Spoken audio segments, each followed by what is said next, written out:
It is a great privilege to witness the birth of a new think tank committed to the principles of individual freedom. And it's a special joy for me as someone who oversees a network of fantastic free market classical liberal think tanks from all across Europe. If you haven't encountered Epicenter yet, then we are a think tank, a group of think tanks who are like-minded and who are committed to work together to make our continent a more freedom-minded place. And we have member think tanks from 9 European countries, but many more partner organizations from across the continent in almost every single European country. But I have to say that Portugal has been one of the very few places that was not on our map so far. So I'm tremendously delighted that this will change now with the launch of Instituto Mais Liberdade. And I'm very hopeful that this new institute will bring more energy, more knowledge, and more talent into the global liberty movement. And I very much look forward to working together with you to make our continent a much freer place for all. And I have to say that the timing of your launch couldn't have been more appropriate. We are all sitting here between the four walls of our residency with closed borders, with increasingly nationalist and protectionist sentiments from our European leaders. And we're all experiencing a painful lack of freedoms in our everyday lives. And when I was still touring European capitals, which kind of seems like a lifetime ago, a constant message I tried to convey to political leaders was to treasure and expand the core four freedoms of the European Union. And these freedoms, as you know, are the free movement of goods, services, people, and capital that has been one of the greatest achievements of modern Europe.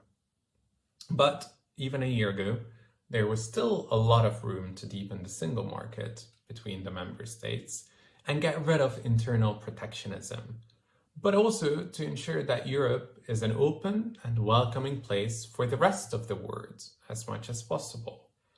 And despite the single market's shortcomings, now when we live in a time when many aspects of the core four freedoms of the EU are restricted, we do realize how important they are. They are not only helping us to expand economic prosperity, but they also enable individuals to pursue their own dreams and goals much more freely across the whole continent than otherwise would be possible. And if I would have known that 2 out of the core 4 freedoms of the EU will disappear, with closed borders between member states and export controls on PPE equipment, for example, at the start of the pandemic, and if I would have known that the EU will be the voice of global vaccine protectionism, I would have thought it's just a nightmare that I'm going to wake up from it very soon. But I'm afraid it's not a nightmare, it's our reality. And the pandemic has sped up a lot of underlying political waves that came to the surface in recent months. And for me, one of the most worrying of these political waves is the increased inward-looking attitude, both on the continent and across the globe. And I don't need to tell you that Portugal, of course, has a very rich history of outward-looking globalism. Trading with international partners has been a key feature of your Atlantic coastal nation for centuries. But the 21st century, of course, brings new challenges and really should encourage us to set new goals. And despite the historical similarities between Portugal and Britain a few centuries ago, the two countries have taken a pretty different course of action in modern times.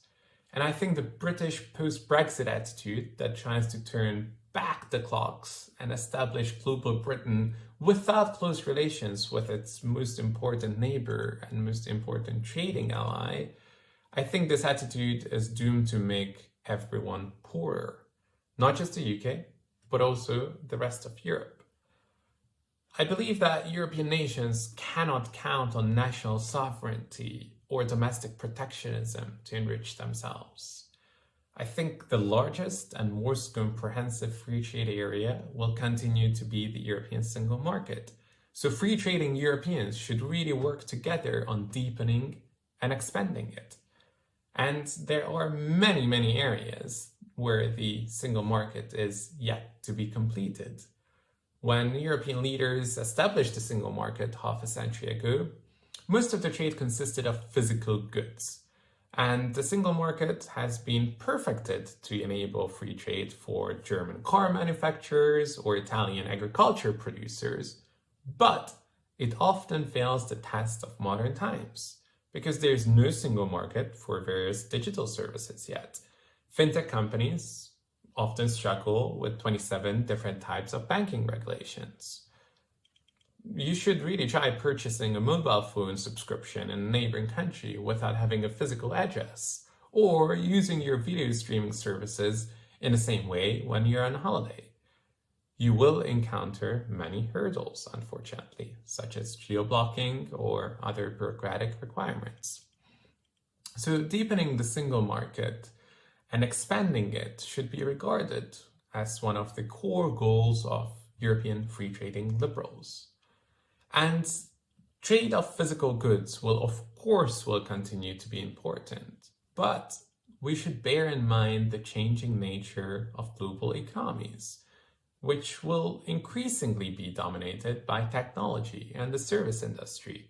And ensuring and making sure that the single market will be fit for those industries is an essential goal for modern day liberals.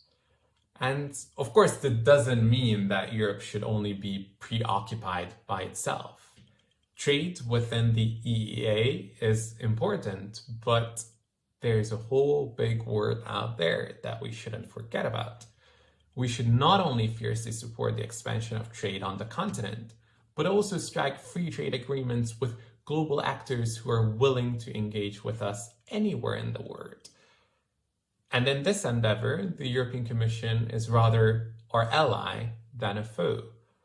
Although they move carefully and often slowly when it comes to trade, and they often include too many provisions that make FTAs long and rather complicated, in my view, in general, the European Commission's attitude is a lot more pro-trade than your average domestic parliament's or national government's attitude is.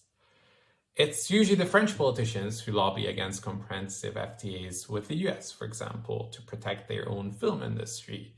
It's the Italian politicians who fear agriculture competition from developing countries, and it's usually the Greek MPs who want to enforce geographical indicators to protect the name of their cheese or whatever that can't be sold and produced outside of Europe.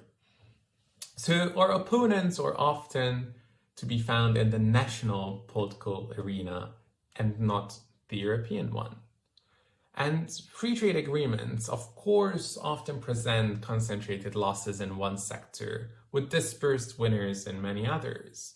So it's understandable that French or Greek farmers can be very vocal in their opposition to free trade agreements, because competition could potentially have a larger impact on their livelihood than the livelihood of the average consumer. And the average consumer is, of course, not going to protest on the streets to have somewhat cheaper food or somewhat better opportunities for choice. Even if there are 10 million winners after an FTA is concluded, but 200 losers, the focus will be on the latter and not the former. And I think this is why classical liberals need to make the intellectual and emotional case for global free trade agreements and find the right allies to make them happen. And finding the right allies will not be an easy task, neither domestically nor Europe-wide. But we should be telling the success stories of global free trade and warn about the dangers of protectionism on a regular basis. And when European leaders talk about onshoring production of goods, when they talk about European strategic autonomy, they are advocating for less competition and more government-directed economies. And if during a worst pandemic of the century, global supply chains for food held up pretty well, PPE equipments were produced within months, and in general, no massive shortages of goods occurred, I think that tells us a rather positive story about the resiliency of international trade. The pandemic, in my view, has really proven the importance of decentralized globalism, where the worst shortages were caused by national governments implementing export bans or implementing maximum pricing of goods. They were not caused by producers unwilling or unable to deliver. And when European leaders consider export bans of medicines or vaccines instead of willing to pay more to increase the production of these goods, then they are replacing the positive sum game of international trade with a zero-sum game of every man for themselves. And this is not only dangerous and actively harmful for our global partners, but it's also incredibly short-sighted and against the interests of European citizens themselves. Self-sufficiency across industries in small European countries would be detrimental to everyone involved, and we classical liberals should be fiercely resisting them across the board. And I also have to say that it's important for us liberals not to be the enemy of the good by aiming for perfection. The EU is very much an imperfect union. There are countless voices within the EU that wish to build a fortress Europe, which is of course a vision that I do not share. But instead of building Fortress Britain or Fortress Portugal, I believe that liberals should be making the case for an open, free trading single market that spans across the continent. The foundations of the EU are built on liberal principles, and we should be advocating to expand them further based on the same liberal principles and not reverse them based on ill-perceived national interests. So I'm incredibly delighted to have new allies in this quest in Portugal, and I very much hope to count the Portuguese liberal movement to further these goals of free trade and open economies, together with the Epicenter Network and together with our global partners in the future. So congratulations on the launch. Delighted to have been involved, and I hope you know that you have an ally across Europe and in many other countries across the continent.